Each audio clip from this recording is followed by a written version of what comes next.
আজকের শিরোনাম। ঈদের দিনের একটি অতি গুরুত্বপূর্ণ বিষয় হচ্ছে সালামি, যাকে আমরা ঈদিও বলে থাকি। আর এই সালামিকে ঘিরেই হয় অনেক ব্যবসা, রাজনীতি এবং চাঁদাবাজি।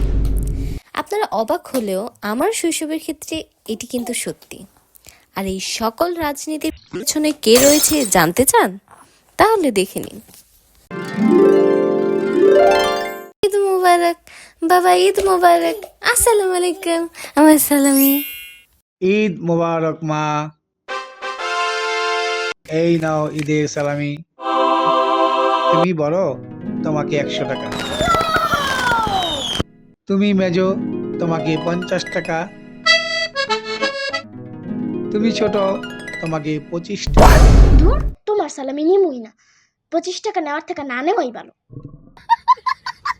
ঈদ মোবারক আম্মু, ঈদ মোবারক আমার সালামি। আরে আম্মুরা কি আবার সালামি দেয় নাকি বোকা? আম্মুরা কত মজা মজা খাবার রান্না করে খাবায় না। A few moments later. Afrin, শোনো না, তোমার সালামির টাকা থাকা আমার 100 টাকা ধার দিবা? আমার একটু লাগবো। পরে এই টাকা ফেরত দিয়ে দিবা তো? আরে হ্যাঁ হ্যাঁ, ঠিক আছে, নাও। আচ্ছা দিবে যেহেতু, তাহলে 300 টাকাই দাও, একসাথে দিয়ে দিব।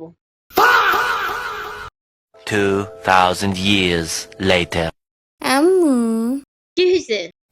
কিছু কি মনে পড়ে? নাও। তোমার ধার নেওয়া আমার সালামির টাকাটা। কোন টাকা?